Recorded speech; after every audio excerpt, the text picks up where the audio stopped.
episode of fucking Consolevania every month, right? And now, oh, we're making a fucking film and all. Why did you do it? Whose idea was it to do it? What was fucking Ryan's idea? I was telling you it was a bad idea. Oh, you're like, I want to do something special, something nobody else would do. You said that! I wasn't fucking me. Show the fucking footage. We need to do something special. Time to edit it. What we're having to make a fucking feature. I said making a film is hard, and you went, that's what you did. It's quite hard on it, mate. That's all you should. Man who's always saying everyone, Jerry's got a lot of fucking responsibilities, a wee baby, and I've got a fucking baby and all. And now, here comes Ryan. We've said it now anyway, so what we're going to do? Well, we've announced it because you love announcing things, didn't you, Ryan? And you're like, look, a Consolevania film about fucking this and that, and all that, and then what? And fucking nothing! There's fucking nobody even noticed. No on any one of the websites was there anything. No on Eurogamer was the Eurogamer saying, oh, Ryan's making that film. Jerry hits it with, oh, why don't we make a film about fucking esports? I don't even know what it is. Let's get positive about it. It's just a long episode. That's not a film. But speaking of which, we've been sitting here for a week now, without sleeping, talking about this fucking film for a month. Not supposed to be, we're not even stuck up fucking Consolevania yet. Went to Black and put up fucking Hey, well, like 2 minutes in. Hurry up. Grab the camera! I'll just bring it. Right, Jerry, come in. I really haven't got time for this. Let's move on to the next step.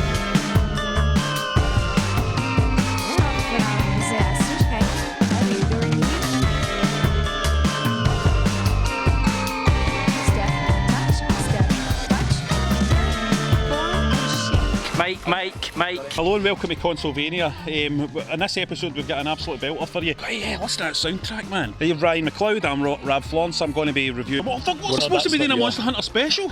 Oh, for fuck, how long's that going to take? I barely even played it. There, Jerry, clap and get rid of Jerry so I can come in. I'm going to be doing Monster Hunter as well. Jerry, get back in.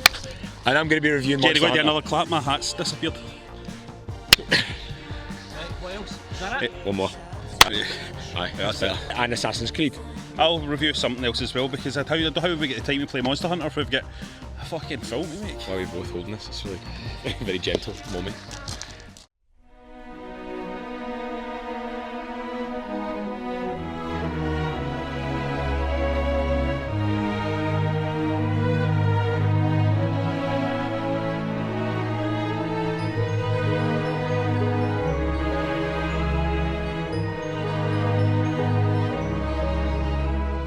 Telling me you're the owner of Bubba Gump Shrimp Corporation?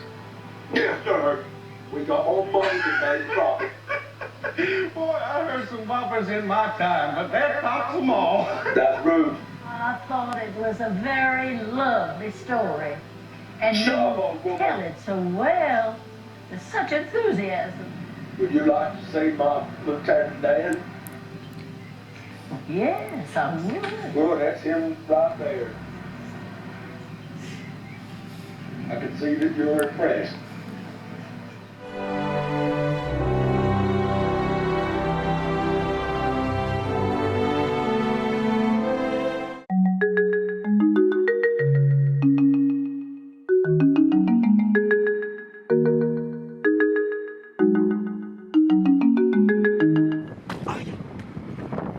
Assassin's Creed Origins, the latest in the parkour-packed saga, and heralded as the best Assassin's Creed ever. Right, look, I know Rab and Ryan hate the Assassin's Creed franchise, right? But I don't. I'm a fan. Well, I was a big fan of the original, and I absolutely fell in love with Assassin's Creed 2. You know me, I love a good story, and that might be the problem. I think I may have loved too much. And when you love too much, you run the risk of being hurt. And I got hurt. And hurt again. And then when Assassin's Creed Unity came along, and I was downright betrayed. And I couldn't even look at Assassin's Creed Syndicate. Couldn't even look at it. I mean, I tried, I really did. I bought it, and I didn't even take it out the cellophane. I didn't want to get hurt again. The trust was just gone. But then here comes Origins, and it looks in good shape. It's been taking care of itself. Reminding me of the past, ancient Egypt here. The lost civilization of magic and mystery. An elitist class structure of the wealthy and influential keeping the poor and downtrodden in their place. It compared nicely to the first game setting of the city-states of the 15th and 16th century Italy. Huge dramatic scenery. And a new way to view it as well. The Eagle Vision mode here being replaced with an actual eagle companion named Senu. You can even tame other wild animals. So you can cut about like a ancient Egyptian Ace Ventura if you like. And of course, a new protagonist with a very emotional backstory at the centre of it. It seemed to promise, look Jerry, I've changed, we can make another go of it here. Bayek is a magi, essentially a kind of highly skilled sheriff cross one-man army type character. He's basically the kind of thing that Trump reckons he can turn a geography teacher into. And it's from these magi that we see the seeds planted for what will become the legendary tale of Apollo Creed, of Assassin's Creed, the Guild of Assassins. I'm sure Apollo Creed will eventually become part of it. Holy crap, actually, how good would an Assassin's Creed Rocky crossover set in the 1980s in Philadelphia be? Sly giving it, I don't know what's going on, the plot's really complicated. Anyway, it doesn't matter, look, that's a story for another time, because it's this story that I have the issue with. And you know me, like I said, I need a good story, and this one certainly has some major pacing issues. Best friends and loved ones are either briefly introduced at the start and then return to you 1,000 years later when you don't really give a shit, or they're barely introduced at all before events happen to them that, judging by the music and direction, are evidently supposed to have a dramatic effect on me. But my heart is just telling me, just press a button, mate. Just press any button. Let's get this thing moving here. Come on, mate. Push a button. Tap, tap, tap. Move it along. I'm bored here. The main villain also is faceless for the majority of the game. In fact, most of the villains are just a name and a face that you need to track down. There's also something a wee bit lacking in the actual combat. I've been spoilt recently with For Honor. You know, For Honor's combat wasn't as fast-paced as this, but it felt substantial and deliberate, with victories feeling earned, while old Ass Creed Orgy here is a bit more loose and manic. And to be honest, it's not even as slick as previous Ass Creed titles. You okay with me saying Ass Creed, by the way? Is that alright? Ass Creed? Is that sitting comfortably with you? Talking about Ass Creed, yeah? Okay. The visuals, as you can see, are pretty impressive, enchanting in general, and the setting is beautiful. But even this aspect isn't flawless. There's plenty of pop-up glitching to break you out of that spell. Ultimately, though, it is the story and those issues that make Ass Creed a regretful chore in the end. I felt like the tale was never really going to come together at all. And that feeling was not unlike wandering wandering without purpose in the desert, which was, for the most part, what I did. Ass Creed.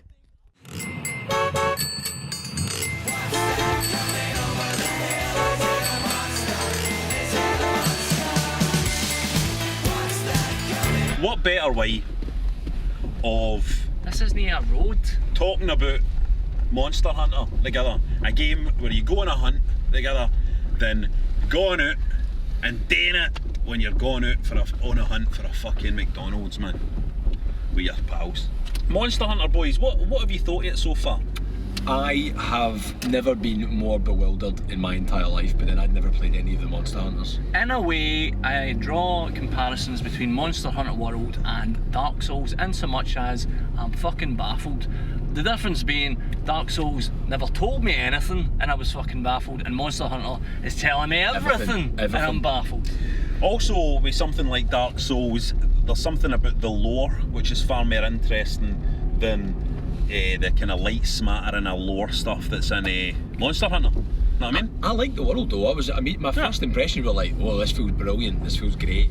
Obviously because I've been playing Assassin's Creed, so I was like, oh, great, brilliant, fantastic. And I spent ages getting my avatar together. My guy was, he looks fantastic, and then after that it just spat information at me, and I wanted to go back to the beginning and it wouldn't let me. Do you know who else took ages getting his avatar together? James Cameron. It was all a bit hand-holdy at the start. It was kind of throwing too much at you, and it was having to battle through all the kind of early level monsters again. I kind of felt like I've done this before, and it's just in a weird. The game sits in a weird middle ground for me, where it's no enough of any one thing. I don't mind tutorials, but it told me loads about some things and nothing about other things. Like, for example, using the SOS. Oh, they're letting me through. Oh, no, they're letting them through. Letting me use the SOS flare so soon, you'd think would be a good thing, but I just stopped learning if I did that. So I started using the SOS flare. Other people were basically doing fights for me, and I stopped learning, I stopped picking up stuff. I don't know. But I'm the same, like any things like Dark Souls and stuff like that, I never asked for honours for anybody because I just kind of didn't want. I like the games feeling kind of like solitary pursuits, do you know what I mean? And the thing I like about Monster Hunter, the reason why I used to love it in the 3DS was because you would be kind of arranging to go hunting together, which feels more like it is in tune with the theme of the whole thing, you know what I mean? I think that's what's went wrong. Everybody who loves Monster Hunter is telling me you need to have your own crew. Aye. And you need to put a lot of thought into getting your weapon, because I just picked a cool looking weapon and I don't know, it just didn't click, mate. It's not clicking. I think one of the problems is as well that on the 3DS, the ones that I played on the 3DS, you were sitting beside people with your 3DSs, really. That was the best way to play it, and you'd be sitting on the same couch and hunting, and it was a completely different experience. Obviously with something like Monster Hunter World, we, for example, we're in a perfect situation. We could be setting up a nice wee hunt team, but we've all got our own things going on, you know what I mean? Their own schedules, and We're not hunters. we're no hunters. Many of the avatar, it doesn't give you the option when you're making your avatar in Monster Hunter World to make a bald 40-year-old guy who's got waves. I mean, I'm and a mortgage. more a game hunter They than a woman should hunter have than a Monster Hunter. There should be a slider for how much your mortgage is when you're setting up your character. Aye. Every minute I spend tracking a monster is a minute I'm no spending clearing my enormous debts. Exactly. It looks amazing, like the moments that happen in it look fantastic. Like even in me running around bewildered, you can see like when you're tracking the monster and then something else bigger comes and swallows it up, which is a nice metaphor for life, because that's how evidently everyone feels about life, is a bigger monster should have swapped. just about to come and eat them. If they'd swapped the monsters for bills, like a gas bill comes out and out the trees and slips down in you. Then you could commit to it. But it's, You can see your future sail off as well into the horizon. Yeah, that'd be good. There's no doubt that it's a quality game, but the problem is it's a fucking lifestyle game, innit? And this is the thing, it's a lifestyle game. It's a game where to get the best of it, you need to be playing it regularly, you need to be playing it for a long time when you do play it, you need to be making time for it. And that's why I think, even though this has sold loads of copies, this one, I just wonder how many Monster Hunter fans will be retained. I mean, I'll keep the game and I'll keep dipping in and I'll just play it here and there, but I just feel like it's a pity that it didn't intensely catch me. You know what I mean? I need petrol. I might get There you go, that's like fucking... Petrol's life. That's the truth. We're looking for a McDonald's, you need petrol. Another thing, whoa! Oh, and then you faint. Yeah. Yep. That's and nice. then you isn't it? faint. That's nice. I mean, that's quite nice. There's a car coming round. And then you fucking faint.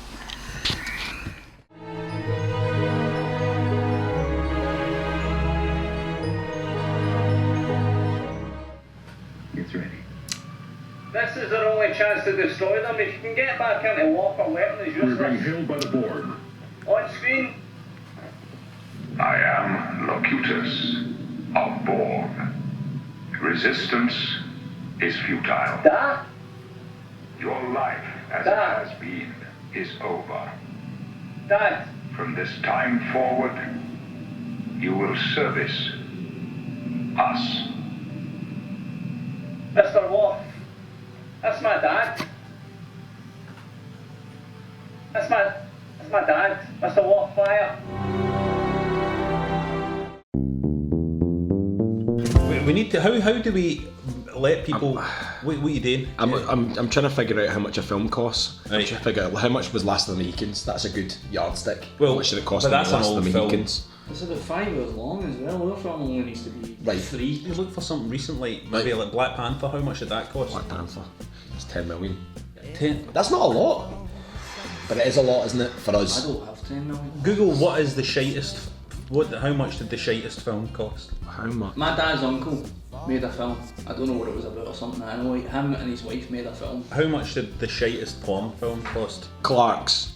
Clerks, right? Big fat 20, Evan. yeah, $27,000. But that was in black and white, wasn't it? So if we wanted to colour in, it will be double that, right? What if we just did it in black? That's radio. Right, so we need black and white then, don't we? We need to come up with ideas to make the money, to make the film. We just sell out. Everybody's got fucking sponsors We're nowadays. both like there anyway, we might as well fucking well go for it. We could just vape all the way through the show. Product They're always placement. trying to sell Product vapes. placement. We could just do a wee bit of product placement, you know? We need to get the word out first, otherwise we need to get people's attention. We need eyeballs, we need to turn people. Eyeballs. We need to Eyeballs? get the eyeballs. We get eyeballs. We get the eyeballs on us. Get the eyeballs. The Consolevania GIF. And people would use them in their chats. They'd share the GIF. One of our patrons, right, for example, our favourite patron, James. sends a message to his granny. He says, Granny, I'm coming round the night, get the tea on, and he puts in the Consolevania GIF. All the old dears are doing it'll gifts. depend on what the GIF is. We've no got a GIF. I've never seen a fucking Consolevania GIF before. Exactly, it's never been done before, that's why you've never seen it. We need a perfect 3 seconds of Consolevania action that can be made into a GIF. Would that do? That? What about Conti? You could monetize continuity. Let's be honest, he's the most popular. There's no I'd rather- sound- show me that again. There's no sound in GIFs though. Show me that again. Yeah, but nothing going up, man. Have you got any other suggestions? Nothing going up, man. And then obviously something is Why going to don't happen. we That's go like his thing. Sammy Miller? Can you please show me that again though? There is something in that. It's That's actually something quite. we shows that again. Granny, I'm coming up for the night. You're fired. Get the tea on. Aye. Yeah! It's actually really good, isn't I it? like it. Let's show that again. Show me it again. Some of the LS games your man Rab played. Computer games, sure. Commodore 16, Commodore 64, but also fighting fantasy games, know what I mean? Warlock of Firetop Mountain, know what I mean? And it's been a challenge, isn't it, for games developers, video games developers, to try and capture these in video game form. But it's now time to set sail across that water to a destination of your choosing. If you want to go that way, a review of the video game version, computer game version of Warlock of Firetop Mountain. And if you want to go that way, a review of Monster Hunter World for the PlayStation. We're fucking going that way. Hi, I'm Steve Jackson, co-author with Ian Livingstone of the Fighting Fantasy Gamebook series. Fighting Fantasy Adventures are tales of heroic fantasy, dungeons, dragons, magic and monsters, but in Fighting Fantasy, you are the hero. It's you who decides which passageways to take. You choose a character that you want to take into the mountain, and this is instantly where it becomes interesting, because as you can see here, there are different attacks that different characters specialise in. They have different attributes, and they also have their own wee personal quests. That's one of the coolest things about this game, is that every character you take in has their own personal quest within the story, so they have to do something different. One guy might want to kill a minotaur, one woman might want to find a specific bit of treasure. So every journey through the mountain that you take, you can always have a kind of wee variant there, a kind of special objective. So anyway, here's the entrance to Firetop Mountain. As you venture into the cavern, you'll find yourself at a T-junction. Will you turn right or left? I'll turn left. It is the game book. This is what I want to express about this game. It is the Fighting Fantasy game book, Warlock of Firetop Mountain. If you have read that book, then you will recognise the locations, the events and stuff like that. However, look at the way that they have created this game. Look at the way they have put this game in a digital form. They've made it look like a fucking beautiful miniatures board game.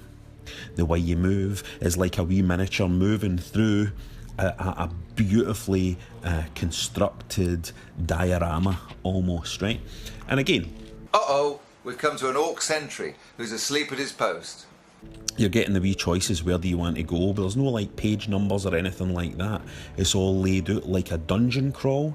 It's all very recognisable as the classic Warlock of Firetop Mountain as you know it.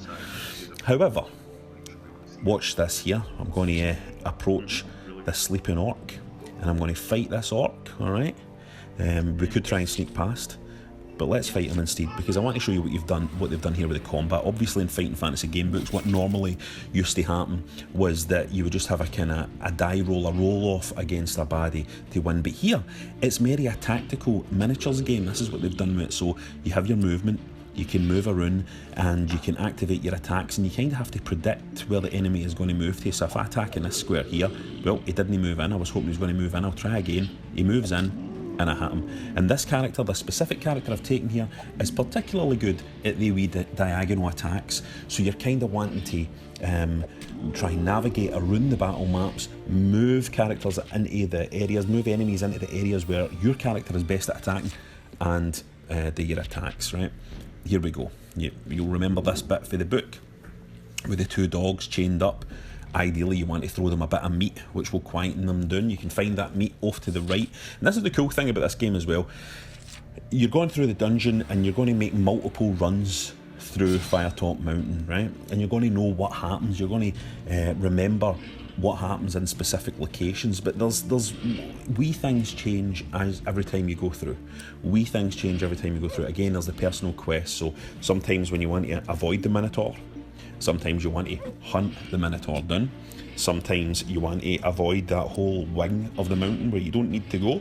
Sometimes you're like, well, that's my main thing, I need to knock that out first before I continue on, right?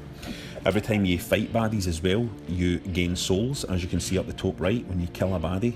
Got in a wee bit of trouble here, hold on. Put an attack there as it runs away, bang, right up the arse of that dog. And you gain souls, and you use these souls to unlock new characters who again have new personal stories. Here's what else they've done, right? Watch this.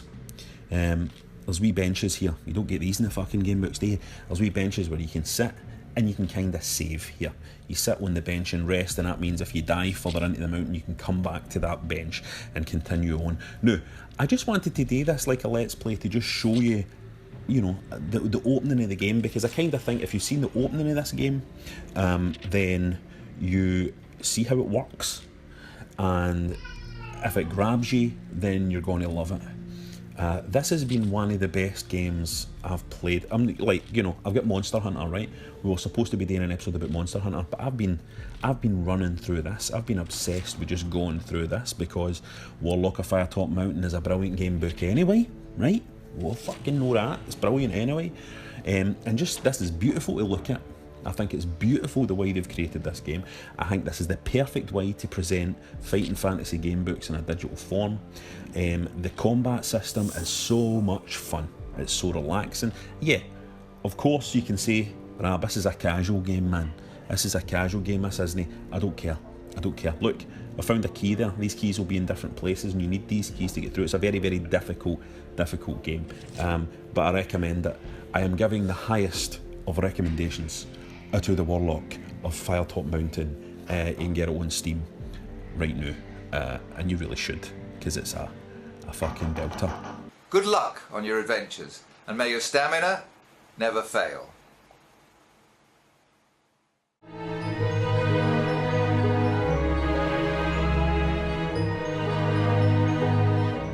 Good.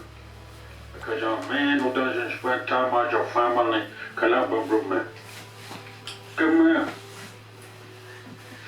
You look terrible. I want you to eat. I want you to eat. I want you to rest a while, and a month from now, I'll humble bush up. I'll go and give you what you want. You make me start shooting the window.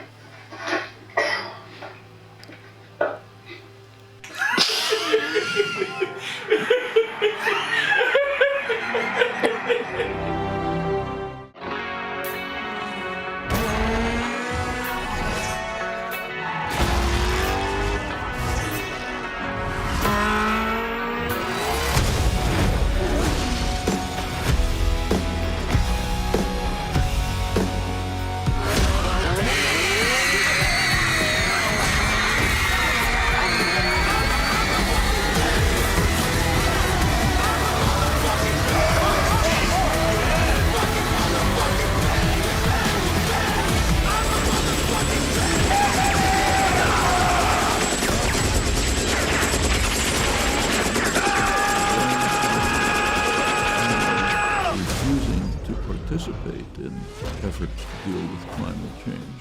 but trying, dedicated to undermining them. And it's not just Trump. Every single Republican leader is the same. Goes down to the local levels. Take a look at the primaries. In the Republican primaries, every single candidate either denied that climate change is happening, or when you get to the so-called moderates like Jeb Bush and Kasich, they said, well, maybe it's happening, but we shouldn't do anything about it. That's 100% refusal.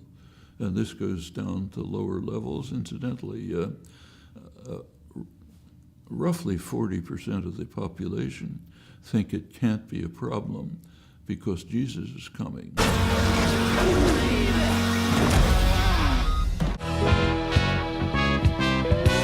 I saw you standing there at the bar.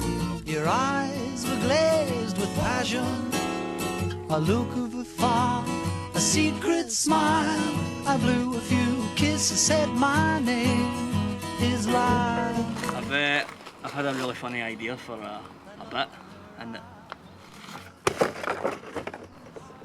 what's that? Can I have that? That's all yours, man. What is it? Oh, I'm there. Honestly, I just felt like the combat didn't click. Most of the time, it felt like I wasn't playing it. You know what I mean? Like I was there and I was hitting the buttons, but I wasn't. Anyway, didn't get into it. I did like the water levels though. I was a big fan of the water levels in Monster Hunter. The deep sea diving bits were exceptionally good. This isn't Monster Hunter, this is Subnautica on Steam. And full disclosure before I get into talking about this, if you look at the left hand corner there, you'll see that I have an O2 meter and a health meter. But you can play it with a hunger meter and a water meter, so you need to keep yourself fed and hydrated.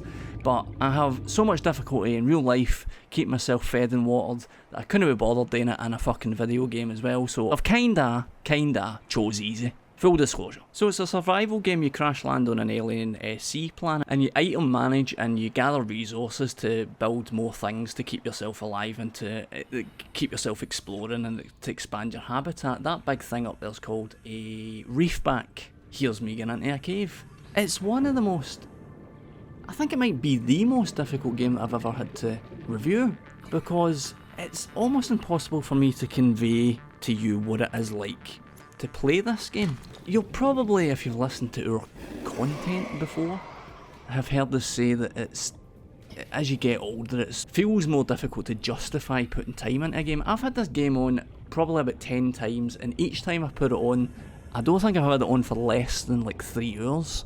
It just, here's one. It's immersive. It's just instantly so empowering. You feel like a Superman. You can fly, you can go anywhere, you can... It's you just think this is swimming about, don't you? Maybe it doesn't matter what I say to you. Right, stop. I don't think you fully understand what a state I'm in here about this game. It reminds me of Blade Runner.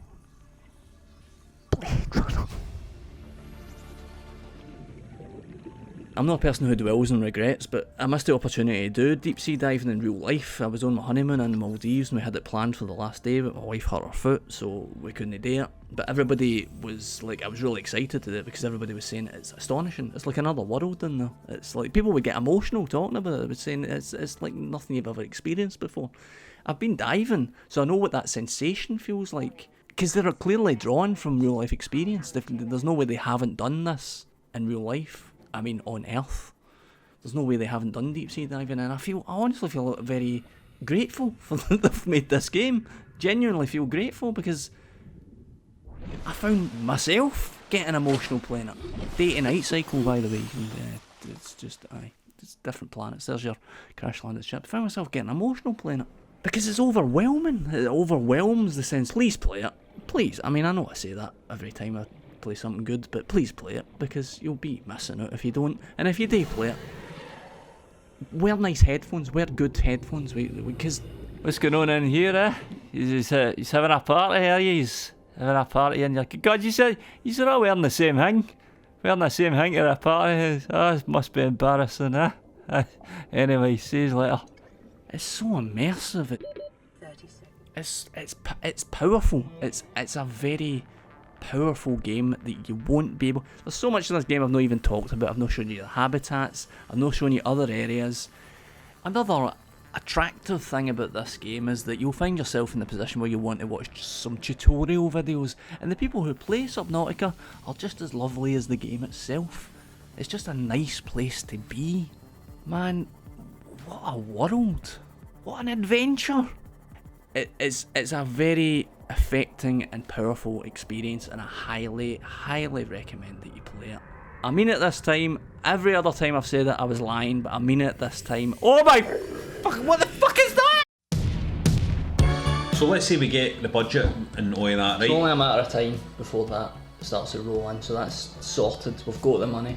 What is the feel of the film, you know what I mean? Maybe the film should be like a combination of all your favourite films. What's your favourite film? My favourite film of all time. That's easy. The Sleeping Policeman. Show me a clip or something so I've got a reference point. Yeah.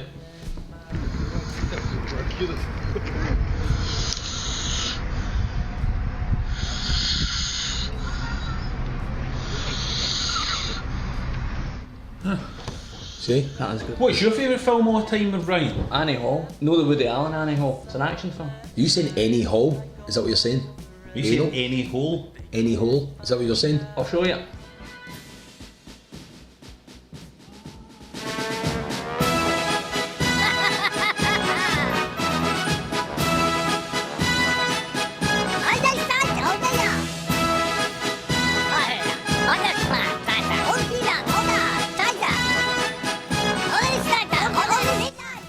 I kind of wish you hadn't shown me that. What's your favourite film? It's the Pandora Goat Directive, but it's a Pandora Goat Directive, the one that has the original one? The subheading. No, it has the subheading Beyond the Goat. You know the one I mean? Aye, I think so. Oh, hold on, give me your phone. Can you show us a bit? It's this one. 这就是重伤实验，零下35度。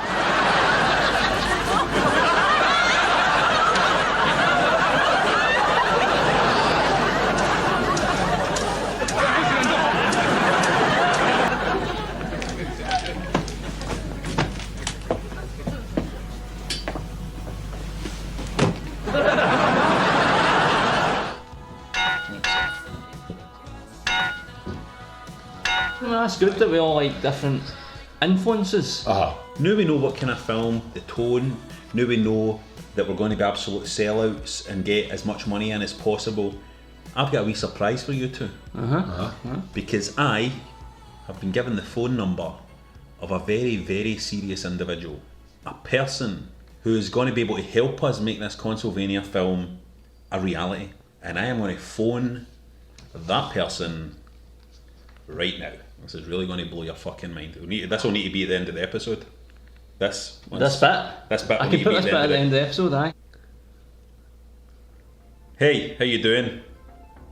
You still up for making this Consolevania movie with us? Who is it?